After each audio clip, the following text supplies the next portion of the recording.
Dober večer. Minulo leto je bilo za slovenske trgovce izjemno zahtevno. Tudi za največjega, najboljšega soseda. Skupina Mercator je kljub zahtevnim okoliščinam poslovanja ustvarila 23,5 milijona evrov čistega dobička, kar je za 6 milijonov manj kot v letu 2010. A, kot je na srečanju s predstavniki sedme sile poudaril predsednik uprave Žiga Debeljak, so s poslovanjem v tako težkih gospodarskih razmerah zadovoljni.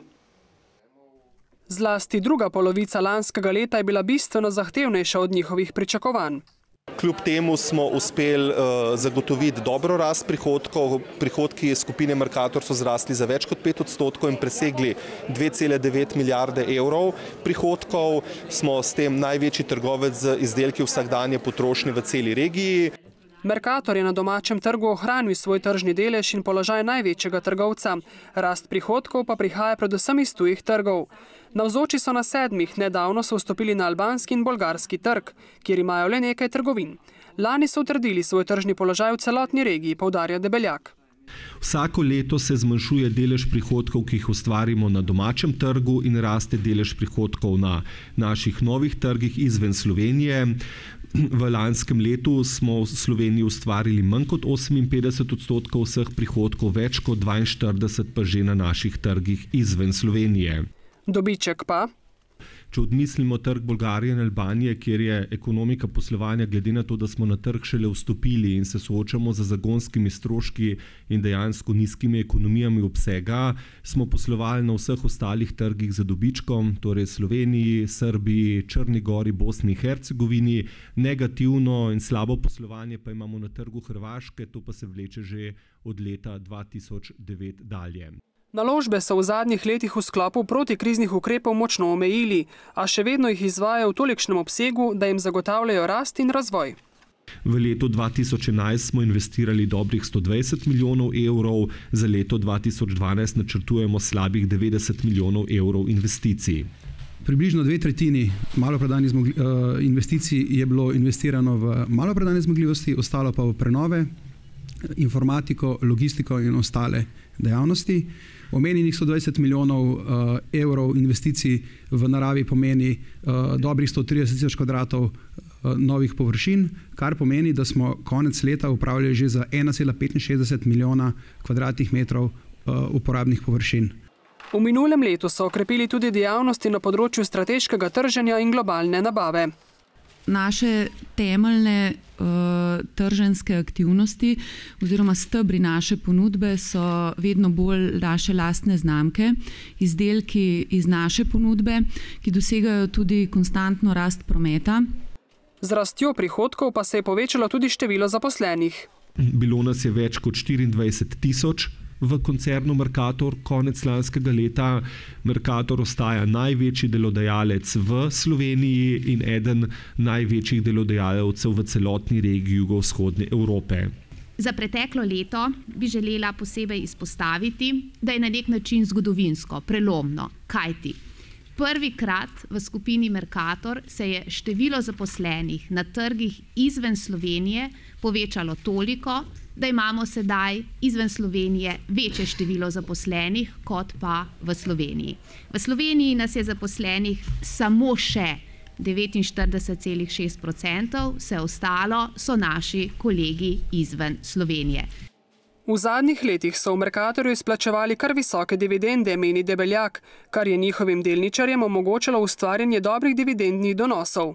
V lanskem letu smo izplačali dividendo v višini 8 evrov na delnico. Sicer pa je Mercatorjeva delnica druga najbolj donosna med delnicami prve borzne kotacije.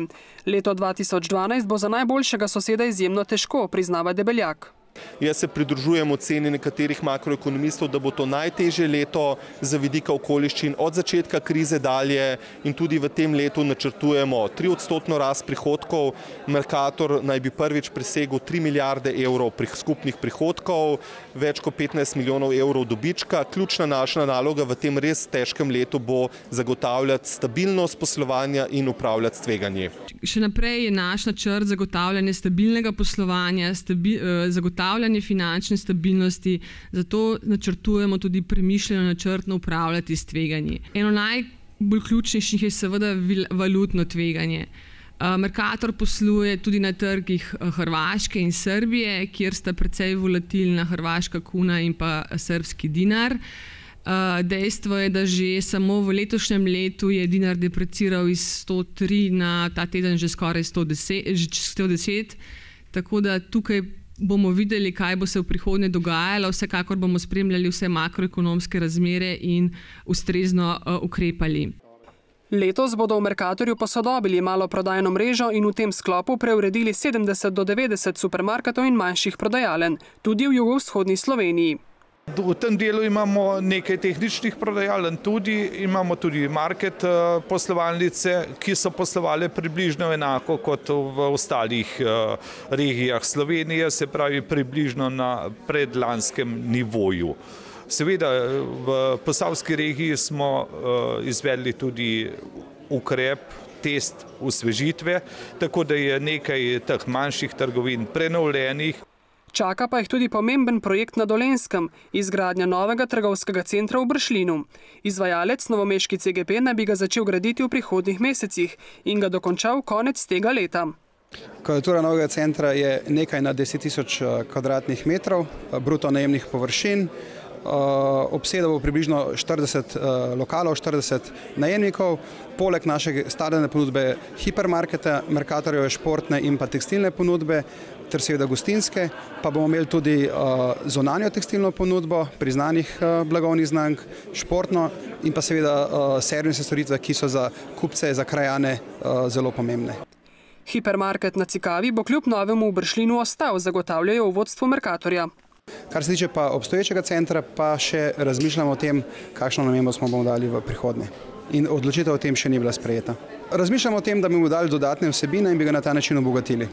Letošnje leto bo za našega največjega trgovca naporno, a se po besedah Debeljaka zaposlenim ni bati za delovno mesto, saj ne bodo odpuščali.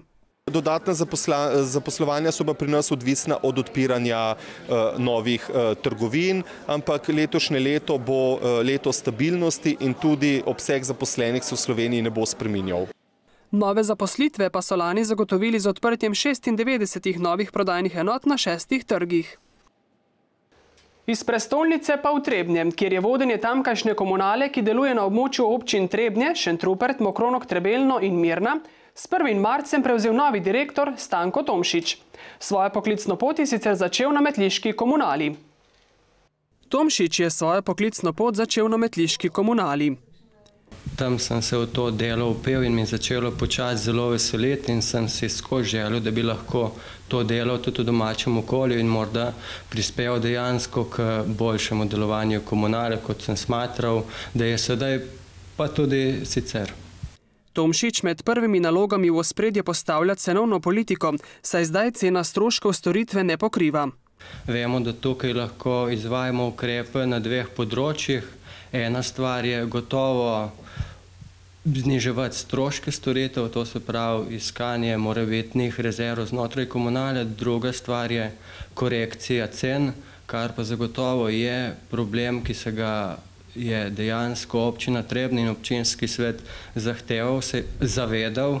Saj vemo, da je sprejel nov obračun cen komunalnih storitev, ki je pomenil tudi določeno podražitev cen, vendar, kot vemo, vlada je z uredbo podražitev zamrznila, tako da ostajamo na takem stanju, kot je, se pravi problematiko cene reševati komunala in tudi občine. Za odlagališče nenevarnih odpadkov Globoko so prejeli odločbo, s katero jo bodo 13. aprila zaprli. Vemo, da je bila ta odločba izdana na podlagi tega, ker je bilo izdano negativno okoljevarstveno dovoljenje. Je bilo pa to okoljevarstveno dovoljenje izdano na podlagi stare uredbe, ki je bila bistveno bolj zahtevna do izvajalca javne službe, kot je nova uredba, ki je sedaj veljavna, zato je komunala že zaprosila za novo okoljevarstveno dovoljenje in jaz upam, da ga bomo uspeli pridobiti in si tako zagotoviti možnost za nadaljno odlaganje. Do 13. aprila bo novo okoljevarstveno dovoljenje težko pridobiti, dodaja Tomšič. Vendar jaz sem prepričan, da če bomo mi neke rešitve nakazali in zaprosili za odložitev izvedbe te odločbe, jaz mislim, da bi lahko pri tem uspeli. Mislim pa, da se vsi zavedamo, kako je res pomembno, da to odlagališče ostane. To pomeni tako za javno podjetje, kot za uporabnike storitev, ki bi morali plačevati v primeru, da bi bilo treba te odpadke voziti nekam drugam bistveno višjo ceno. Stara uredba o odlaganju odpadkov je zahtevala napravo za ločevanje preostanka odpadkov in najmanj 55.000 uporabnikov. Nova uredba pa tega več ne zahteva, ampak je glavni kriterij ta, da se dokaže, da neko odlagališče razpolaga z prostorom za odlaganje za nadaljnja 4 leta in to je to bistvo, kar moramo v tem primeru dokazati in prepričati Agencijo za okolje v to. Odlagališče nevarnih odpadkov Globoko ima gradbeno dovoljenje za prvo fazo. Prva faza se predvideva graditi v 2 etapah, zdaj je zgrajena prva etapa, drugo etapo je potrebno pa še zgraditi, vendar ker gradbeno dovoljenje je, jaz mislim, da je tle jasno, da z temi kapacitetami ne le za 4 leta, ampak za bistveno več let razpolagamo. Sicer pa Tomšič meni, da bo treba v komunalnem podjetju povečati prihodke, povečati izkoriščenost notranjih resursov in tle jaz vidim neko možnost na področju tržnih dejavnosti, se pravi gradbeništva, vzdrževanje cest, samo to je potem bolj v drugi fazi. Prvo je potrebno rešiti ravnanje z odpadki. Med pomembnimi nalogami direktorja komunale pa je tudi zagotoviti ustrezno in pošteno sodelovanje z vsemi občinami solastnicami komunalnega podjetja, še dodaja Tomšič. Zdaj pa v Posavje. V Krški občini so naložbenikom na voljo zemljišča na več poslovnih in industrijskih območjih. Med največjimi in investitorjem najprivlačnejšimi sta industrijska cona Vrbina in poslovna cona Drnovo-Zahod. Prednost poslovnih con v Krškem je odlična prometna dostopnost, s čimer se odpirajo možnosti za čezmejno sodelovanje. V industrijski coni Vrbina se prostor počasi polni. Na razpolago je še približno 47 hektarov nepozidanih stavbnih površin, ki pa so deloma komunalno že opremljena. SOP International je bil prvi investitor v tem prostoru, drugi je Gen Energija. V nadaljevanju v letošnjem letu začne z izgradnjo Zelen za svojimi laboratoriji in to so prvo podjetje v tem industrijski coni, s tem, da pa industrijska cona je pripeljana in opremljena do te mere, da ko pride znani investitor, mi pariramo ali z komunalnim prispevkom in pa potem, da to investitor sam naredi, ali pa mi izgradimo in glede na potrebe potem prilagajamo komunalno infrastrukturo v poslovni coni. Prav tako se počasi polni poslovna cona Drnovo-Zahod, dodaja direktorica občinske uprave. Zdaj v tem trenutku potekajo razgovori z posamezniki, ki se želijo ki želijo zagotoviti si prostor za svojo širitev, vendar pa je njihova širitev odvisna od tega, kako uspešni bodo na kandidiranju sredstev na Ministrstvu za gospodarstvo. Obe poslovni coni stojita na strateških lokacijah in sta prometno dobro dostopni. Poslovna cona Drnovo-Zahod se nahaja tik ob avtocesti, medtem ko pa 10 km stran je poslovna cona Vrbina, ki pa ima to prednost, da še ima zraven železniški tir in mislim, da so to zelo dobre pozicije za tiste, ki želi se umešati v ta prostor. V občini Krško smo že pred časom v prostorskih programih namenili kar nekaj zemljišč za obrtne cone in jaz pozdravljam to. Sigurno je to velika priložnost za podjetništvo, za razvoj podjetništva, industrije.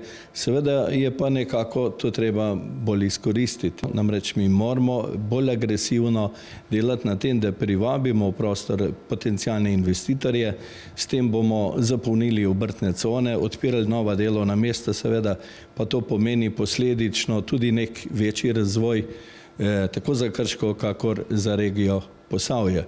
Krško ima te cone pripravljene, niso vse posod urejene tako, kot bi morale biti, ampak v Krškem ni nikoli bilo problema pristopiti, kadar je pač potencijalni investitor prišel v prostor, tako je zdaj prihaja Krka, tovarna zdravil, to bo velika zadeva za Krško in za celo regijo in mislim, da moramo tak trend peljati naprej. V Krški občini so sicer naložbenikom poleg industrijske cone Vrbina in poslovne cone Drnovo Zahod na voljo tudi poslovne cone Drnovo Vzhod, Senovo in Raka Ravno, obrtna cona MDB in poslovna cona ob Vipapu. V njih je za dobrih 120 hektarov prostih površin namenjenih za gradbene parcele. Se pa te cone, vključno s potrebno infrastrukturo, raztezajo na 170 hektarjih.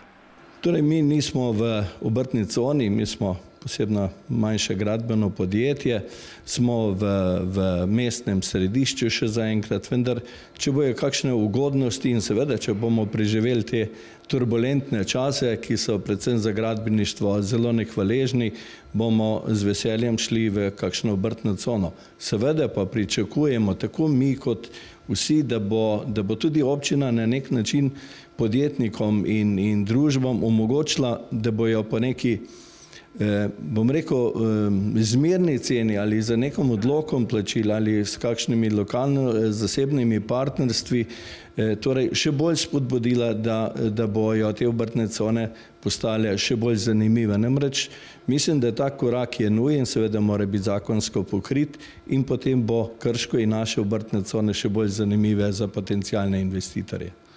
Mi smo še v bistvu v začetni fazi, pripravljalni fazi, nismo še preselili se, tako da računamo v kakšnem letu pa pol, da bomo preselili iz naše obstoječe lokacije v Podbočju na to novo lokacijo Drnovo.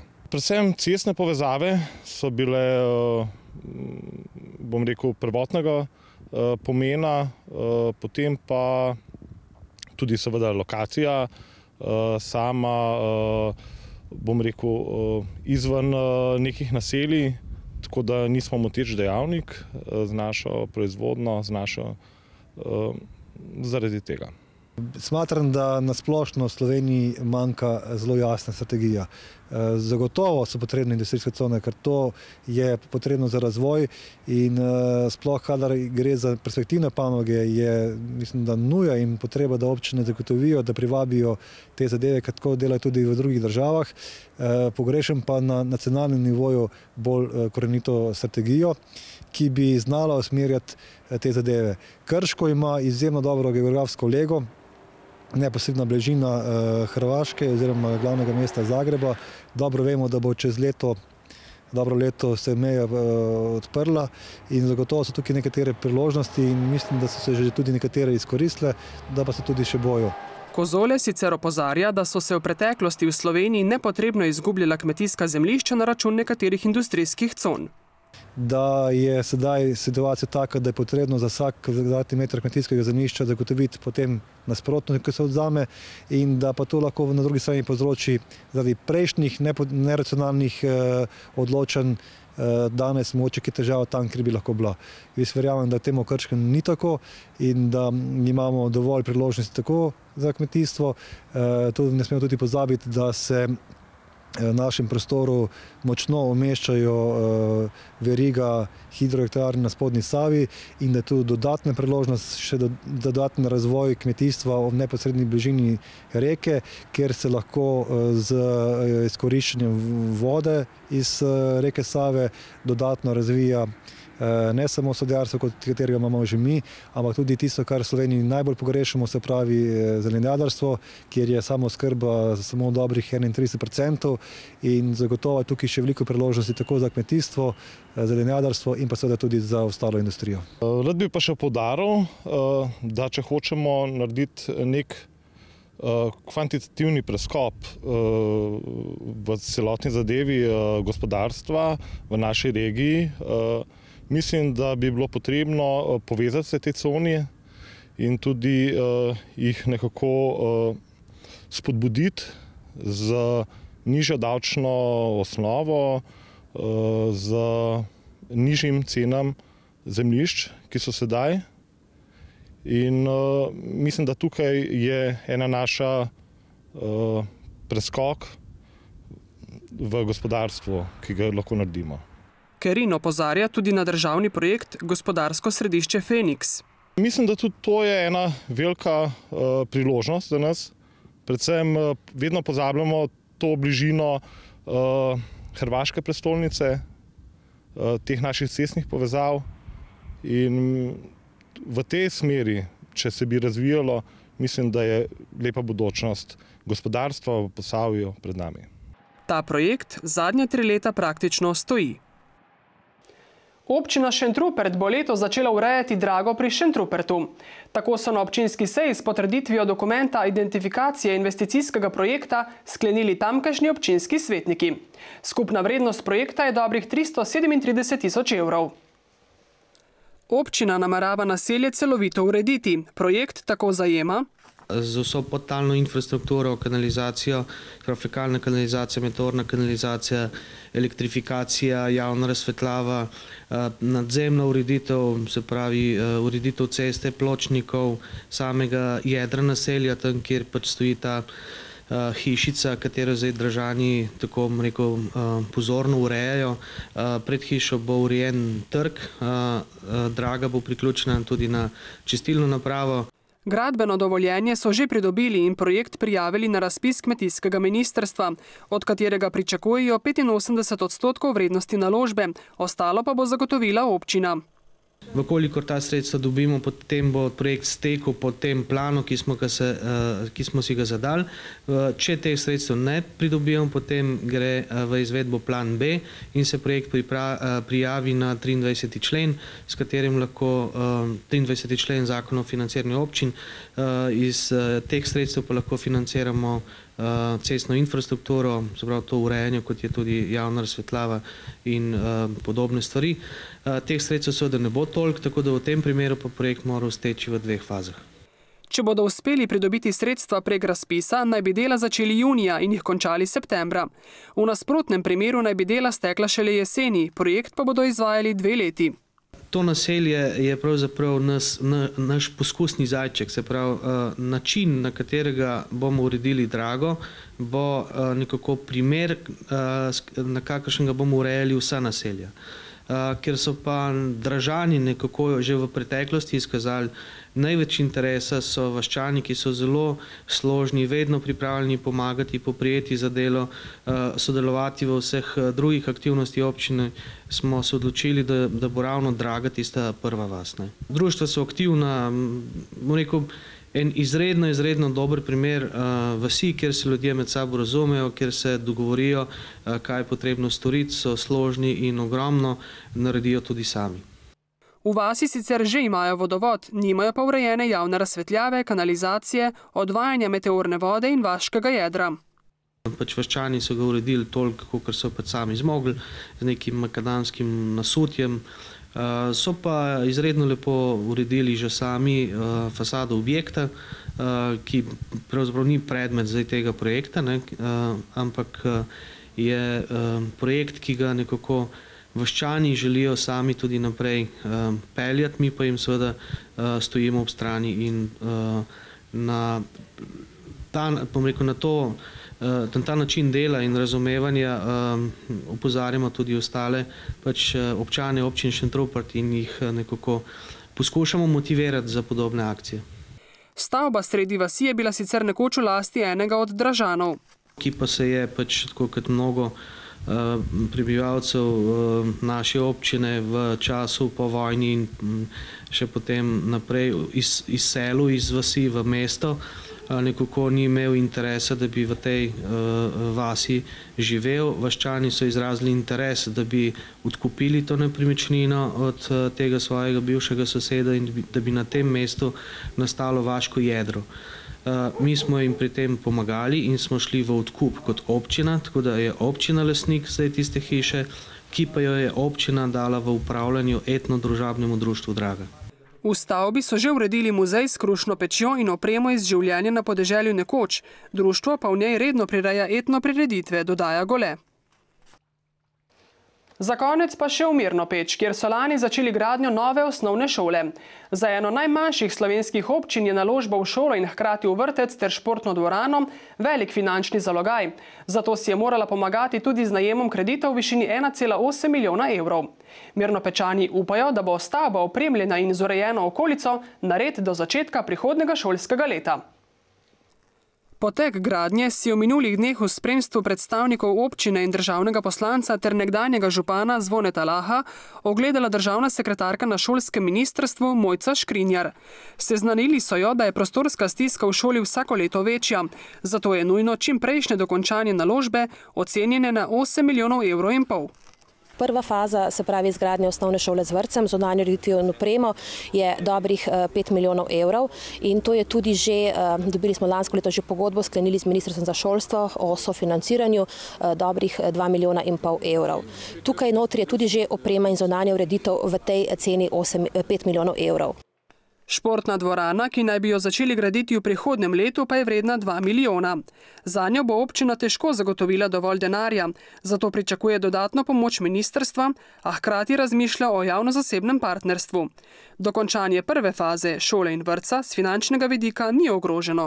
Gradnja je začeta, velika škoda bi bila, da bi se to ostalo nekje na sredi. To pomeni, da otroci ne bi imeli niti šole, niti da bi zadeva napredovala oziroma da bi sam objekt bil oškodovan, kar nikomur ni v interesu.